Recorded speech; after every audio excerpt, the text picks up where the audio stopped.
Buenas tardes. Ayer ya dije, fue la presentación del curso, dimos el tema 1, hoy vamos a ver el tema 2, que coincide plenamente con lo que es el título 2 de la ley. Ayer ya dije, fue la presentación del curso, dimos el tema 1. Bien.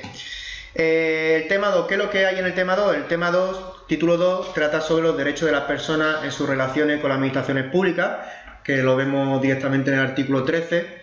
Derechos y obligaciones de relacionarse de forma electrónica, muy importante, artículo 14, que es lo que comenté ayer a última hora de la clase, en último momento.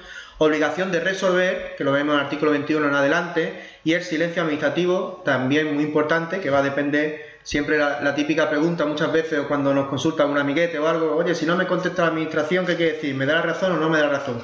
Pues eso es lo que vamos a ver en los artículos 24 y 25.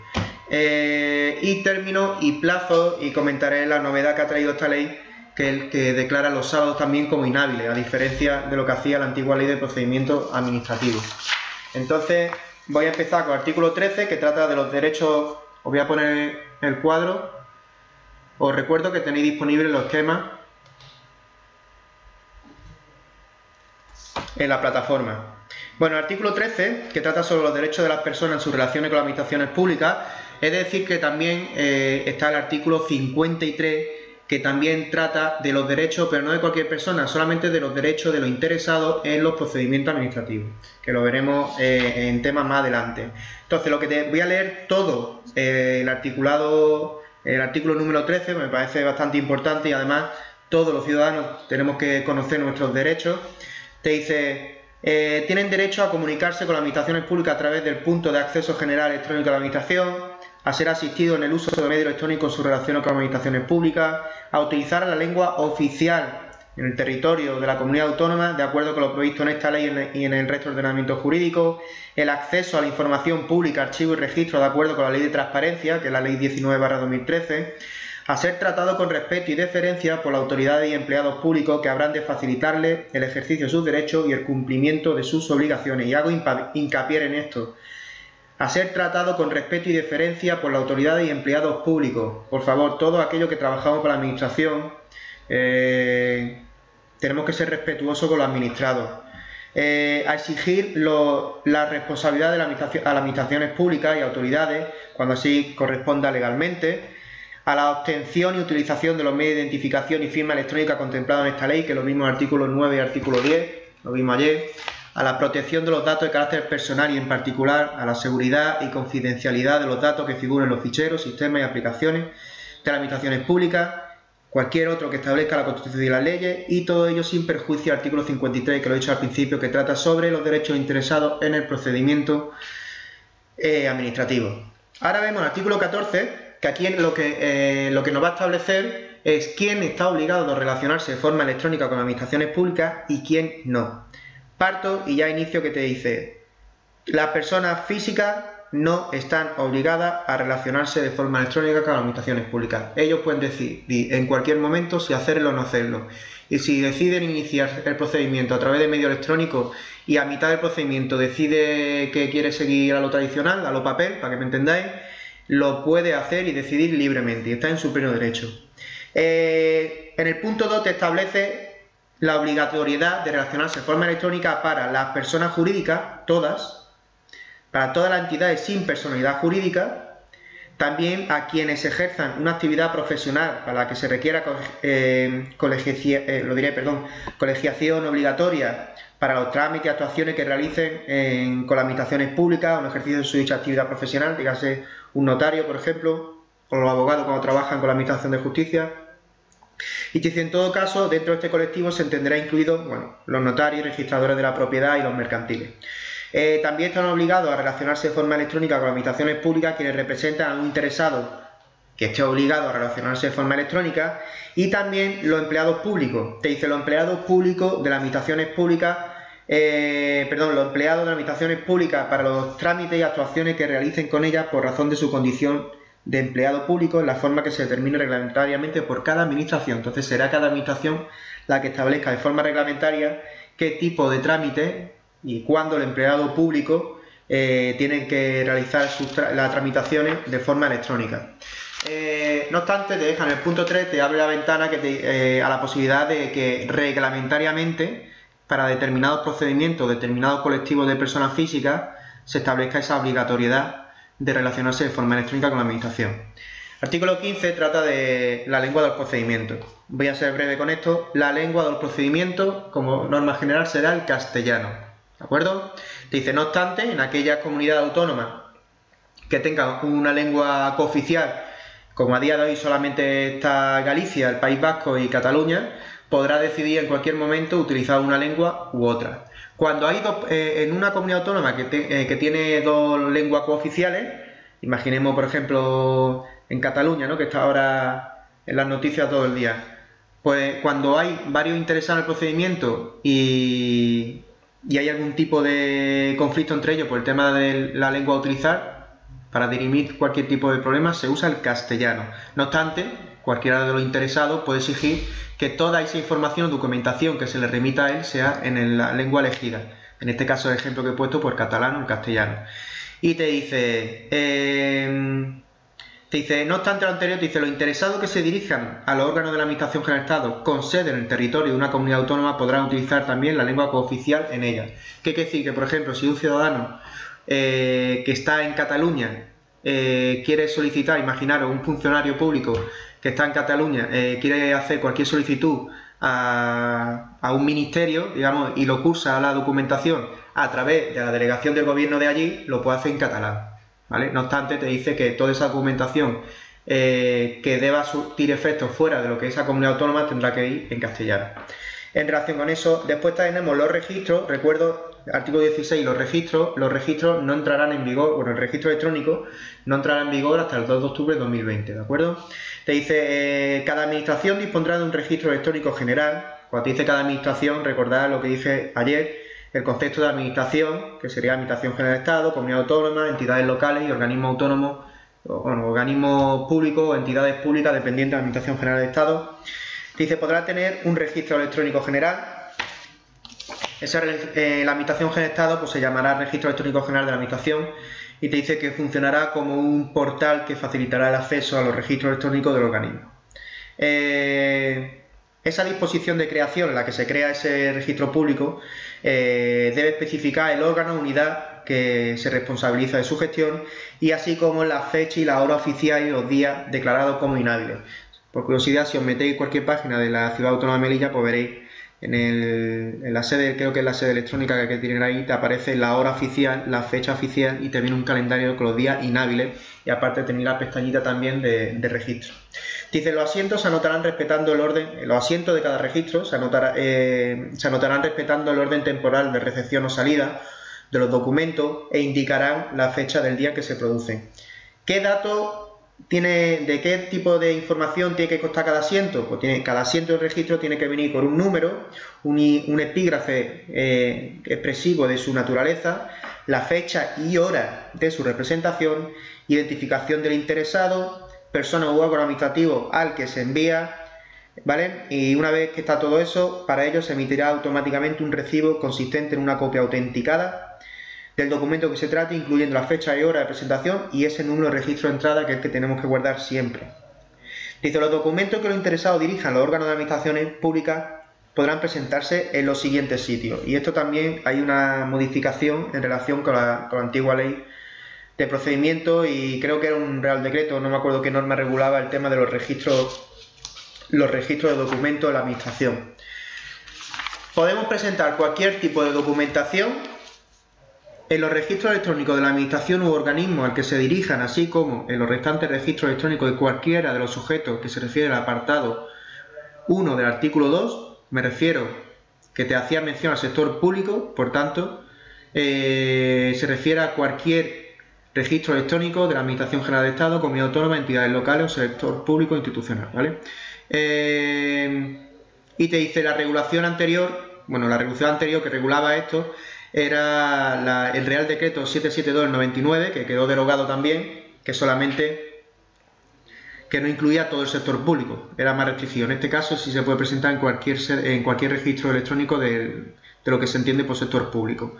Se podrán presentar también documentos en la oficina de correo, de acuerdo como se establezca reglamentariamente.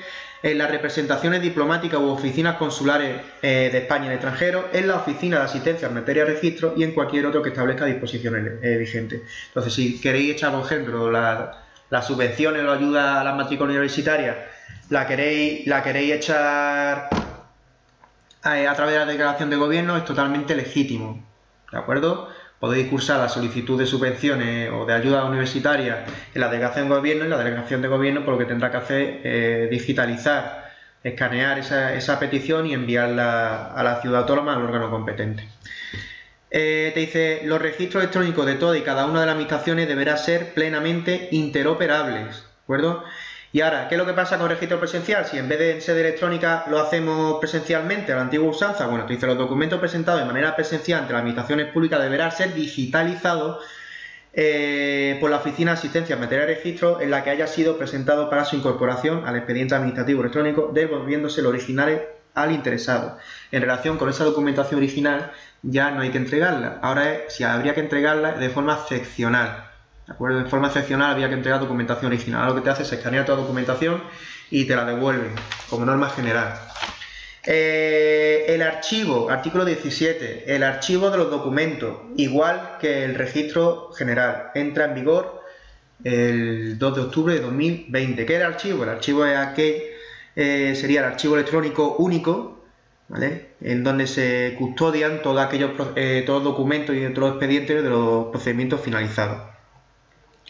Y en todo caso asegurará la identificación del usuario y el control de acceso, así como el cumplimiento de la garantía prevista en la legislación de protección de datos.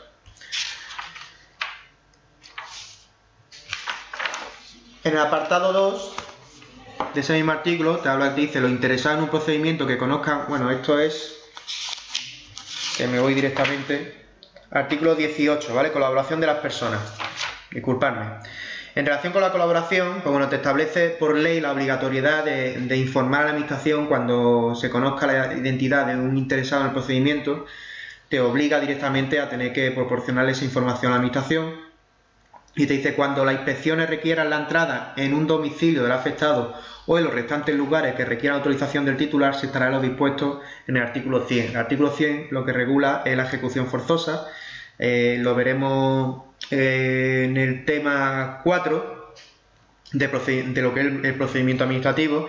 Y bueno, para entrar en un local, en una vivienda, un local que tenga restringida, necesitamos autorización judicial o autorización del titular. No hay otra manera de poder acceder.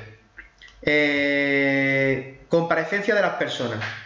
Lo mismo, te dice la comparecencia de las personas ante las oficinas públicas, ya sea presencialmente o por medio electrónico, solo será obligatoria cuando así venga previsto por una norma con rango de ley. Insisto, rango de ley, nada de disposiciones administrativas generales, nada de reales decretos, ni decretos, etcétera. Solamente con norma con rango de ley. Eso entiéndase que es o una ley de las Cortes Generales, o un decreto normativo con rango de ley que lo emite el gobierno, o a nivel autonómico con una ley autonómica, ¿de acuerdo?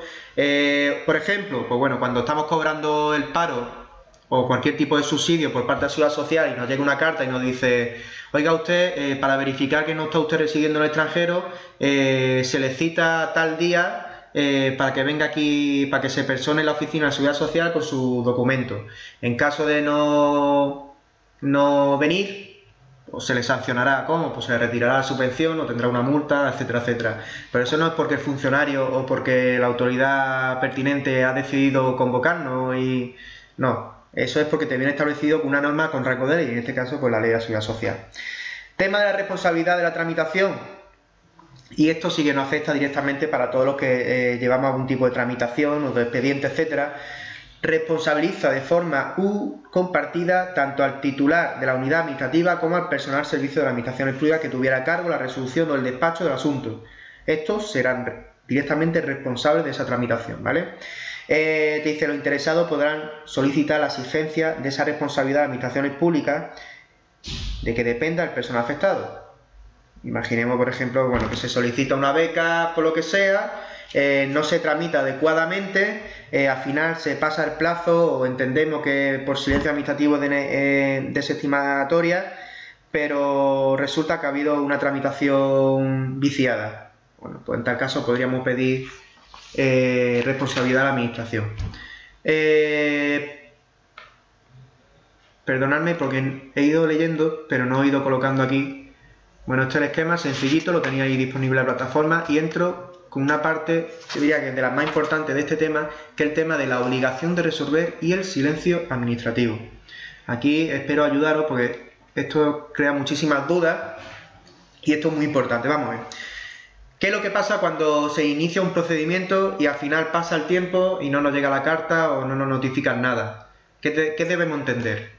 Bueno, la administración no ha resuelto, si ha resuelto, pues algunos piensan que es discrecional resolver o no resolver, etcétera. Pues esto es lo que vamos a ver ahora. Entonces, de primera, del artículo 21, la ley te dice que la administración está obligada a dictar resolución expresa y a notificarla en todos los procedimientos, cualquiera que sea su forma de iniciación, ya sea de oficio o a solicitud interesada. La administración tiene obligación de dictar la resolución expresa y notificarla, ¿de acuerdo?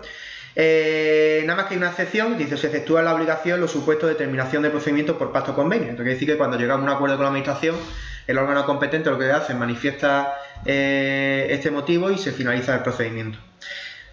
El plazo máximo en el que debe notificarse la resolución expresa será el fijado por la norma reguladora correspondiente a los procedimientos. Dígase, por ejemplo, en los procedimientos de responsabilidad patrimonial viene establecido 6 meses, en un procedimiento de reintegro de subvenciones viene establecido en 12 meses, y ahora hago aquí una puntualización, y te dice en relación con los plazos de dictar resolución y notificarla, ¿de acuerdo? La ley lo que te hace te establece un plazo máximo de 6 meses.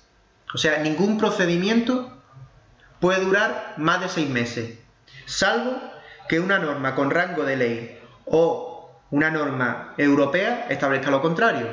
Si no es así, ningún procedimiento puede durar más de 6 meses. Vuelvo al ejemplo que he puesto sobre el procedimiento de reintegro de subvenciones. Claro, esto es, ¿por qué dura 12 meses? Dura 12 meses porque así lo establece una norma con rango de ley, que en este caso sería la ley de subvenciones, que sería la 38/2003, ¿vale? Pero como lo establece una norma con rango de ley, es conforme al derecho. Y ahora, hago hincapié, ¿vale? La duración máxima de todos los procedimientos, como máximo, puede durar 6 meses, salvo que una ley diga lo contrario o que una norma europea diga lo contrario. Y ahora te dice, cuando la norma reguladora no establezca ningún plazo, habrá que entenderse que este plazo será de 3 meses. ¿Vale? Entonces, hay dos plazos aquí.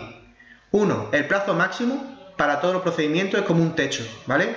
El tope, 6 meses, salvo excepciones que ya he comentado.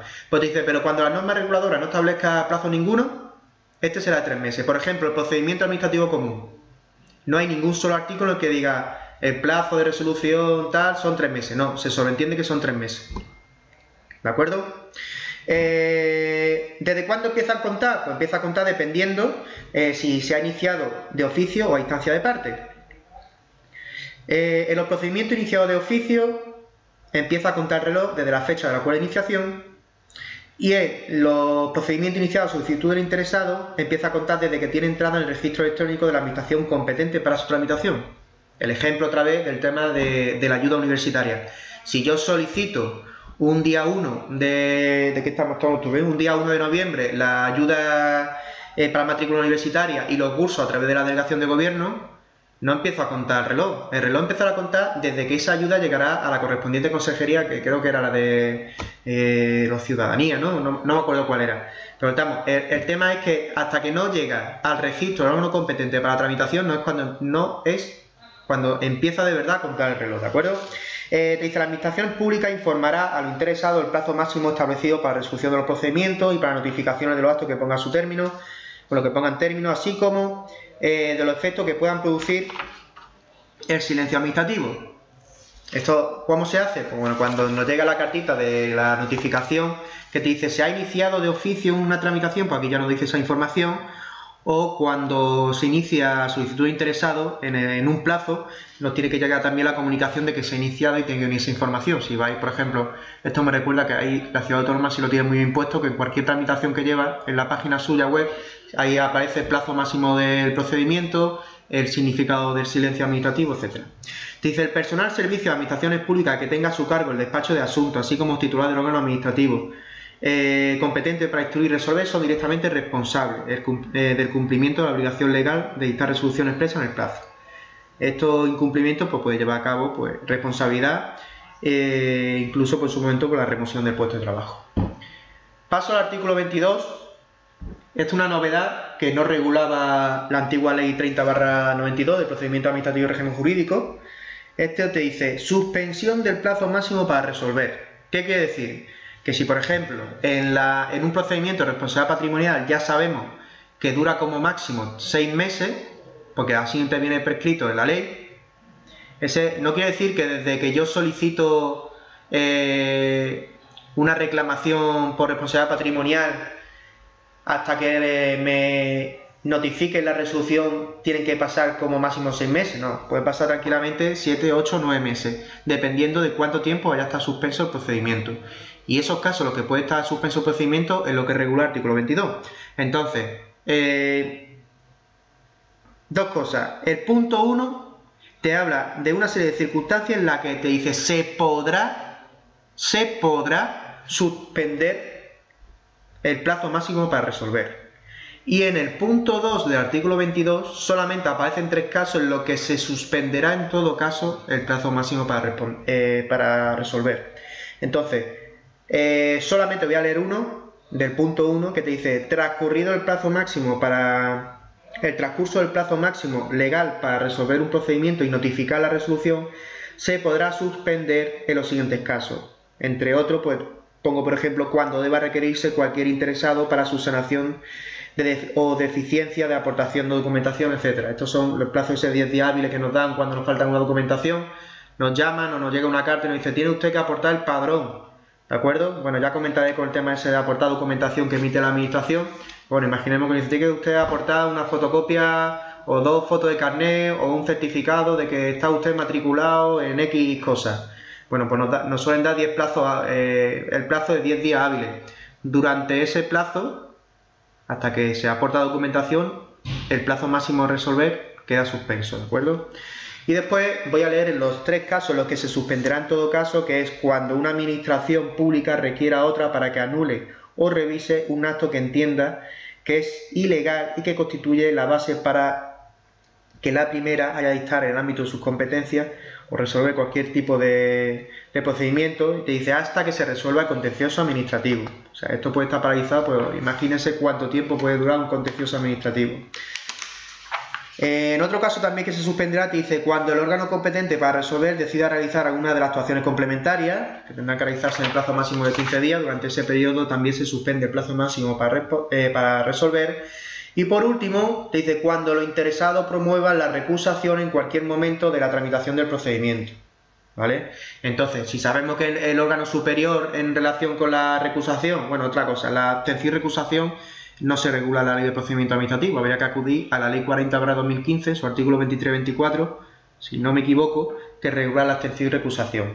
Pues la recusación, pues bueno, entre otras cosas te dice que el órgano superior tendrá que resolver en el plazo de 3 días hábiles, ¿no? Bueno, no quiere decir que solamente se suspenda el plazo máximo para resolver 3 días, no, aquí te dice desde que se presenta, ¿vale?, hasta que se resuelve por el superior jerárquico. Esto quiere decir, desde que yo voy al registro, le doy registro de entrada, le llega al órgano para resolver, el órgano de resolver consulta con el que se tenía con el recusado contesta, el órgano dice que tiene que responder en 3 días, a lo mejor puede pasar perfectamente una semana, ¿vale? Tema de ampliación de plazo para resolver y notificar. Te dice, de forma excepcional, el órgano competente para resolver podrá acordar de manera motivada, recuerdo, de manera motivada, porque esto de ampliación hay que motivar esa decisión, lo veremos en el artículo 35, el tema que viene, el tema de mañana. Dice, podrá acordar de manera motivada la ampliación del plazo máximo para resolución y notificación, no pudiendo ser superior al establecido para la tramitación del procedimiento. Contra este acuerdo de ampliación de plazo no cabe recurso alguno. Silencio administrativo. Empezamos con el silencio administrativo. Artículo 24.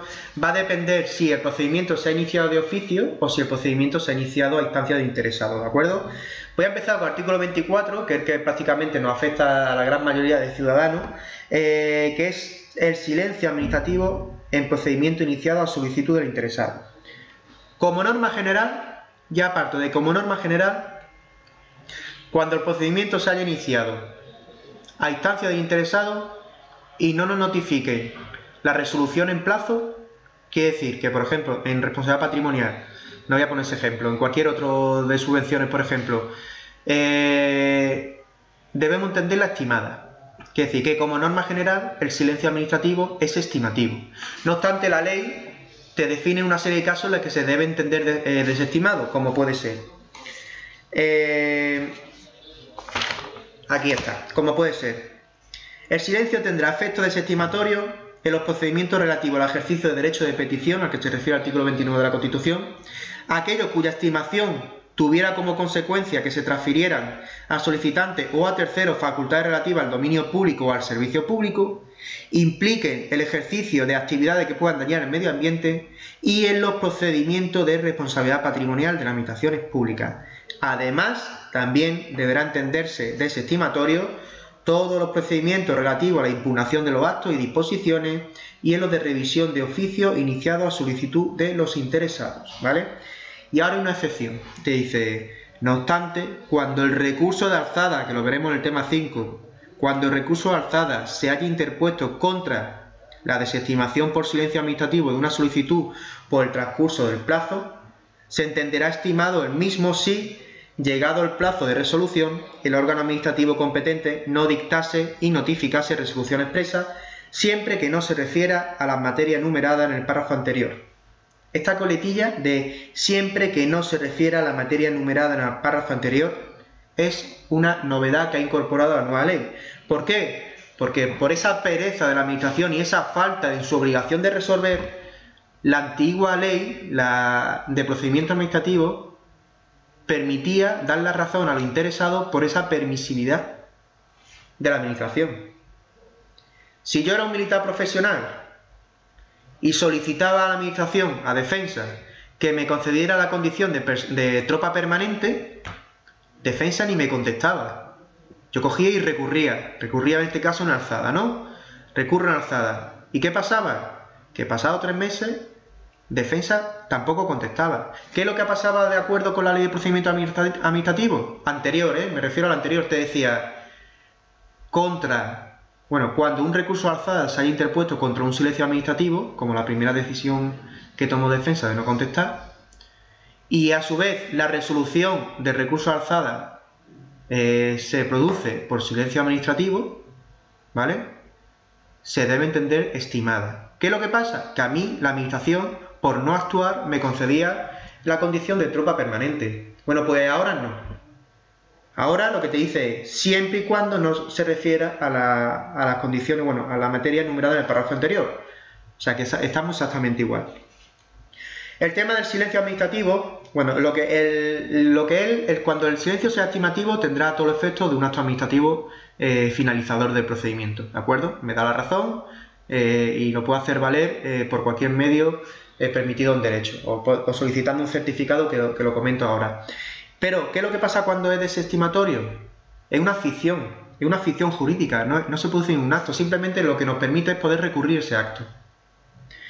¿Cómo puedo hacer valer ese silencio administrativo? A través de un certificado de silencio administrativo que tiene que emitir la propia administración una vez que ha expirado el plazo de resolución, que tiene que emitirlo en el plazo de 15 días, o nosotros como interesados podemos solicitar ese certificado de silencio administrativo en cualquier momento y la administración nos lo tiene que tramitar en el plazo de 15 días.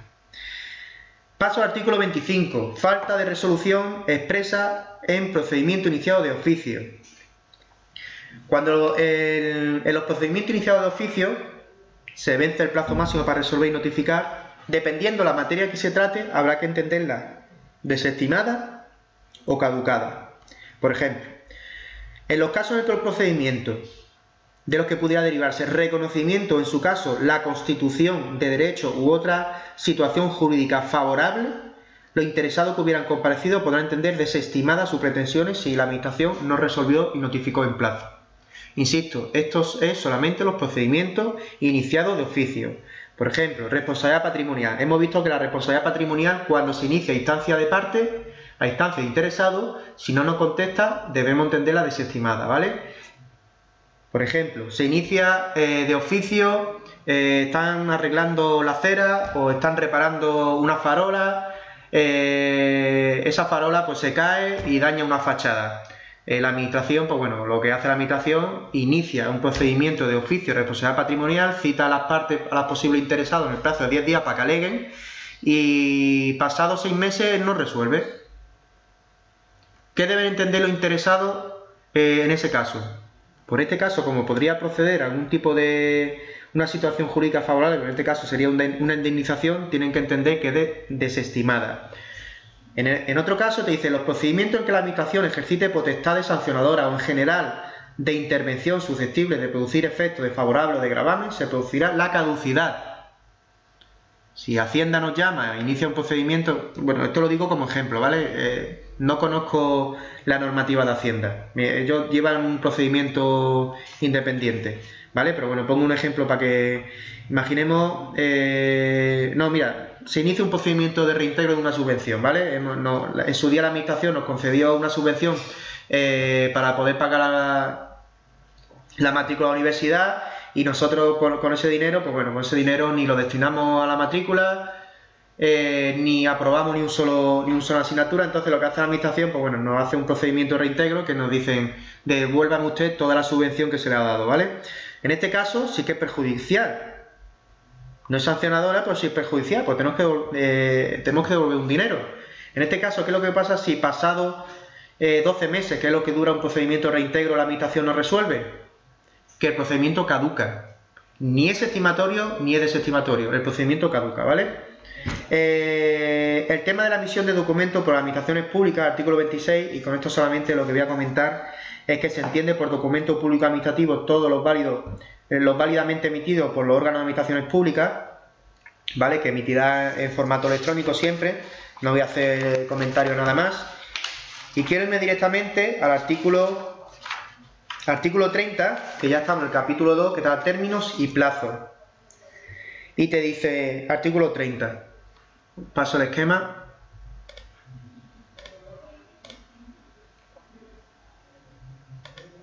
Bien, artículo 30, te dice, son hábiles todas las horas del día que formen parte de un día hábil. Entonces, un viernes que sea hábil, se entiende como hábil desde las 0000 hasta las 23:59, son todos hábiles. Quiere decir que si yo presento un documento el último día de plazo que me establece un procedimiento para aportar documento y lo presento a las 23:59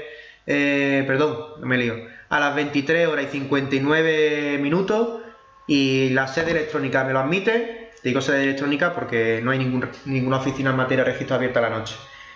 Es totalmente válido. Y te dice, en relación con los días, te dice, cuando los plazos se señalen por días, se entiende que estos son hábiles. Esto es la ley, ¿vale? Cuando dice X plazos, se tienen que entender hábiles. Y cuando sean naturales, tiene que establecer la propia ley que se refiere a días naturales. Por ejemplo, si te dice que el trámite de audiencia tendrá un plazo no inferior a 10 ni superior a 15 días, se entiende que son hábiles. Te dice, los plazos expresados en días se contarán a partir del siguiente aquel en que tenga lugar la notificación o publicación del acto en que se trate, o desde el siguiente en que se produzca el silencio administrativo.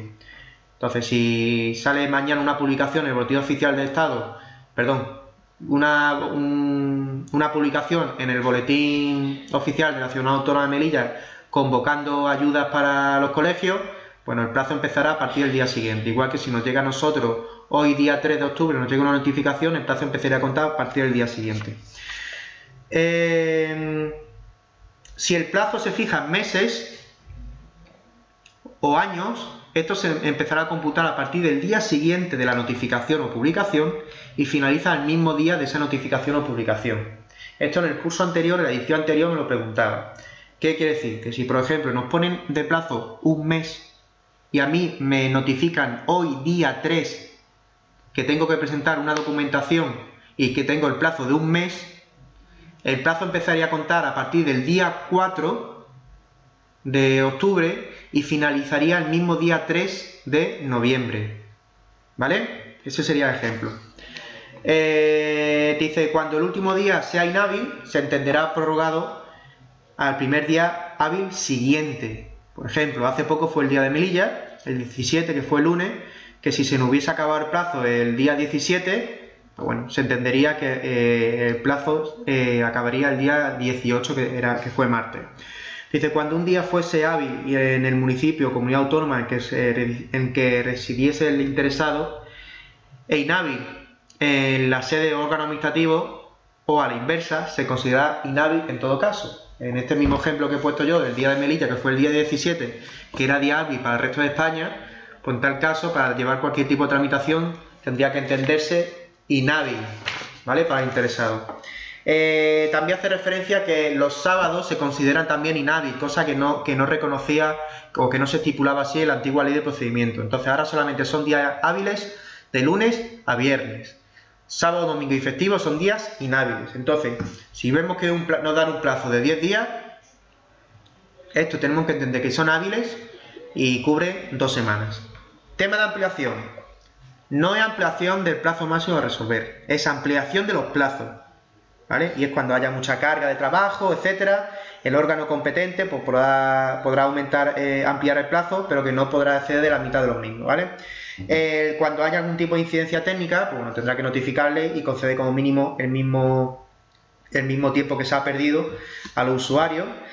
Y me llego al artículo 33.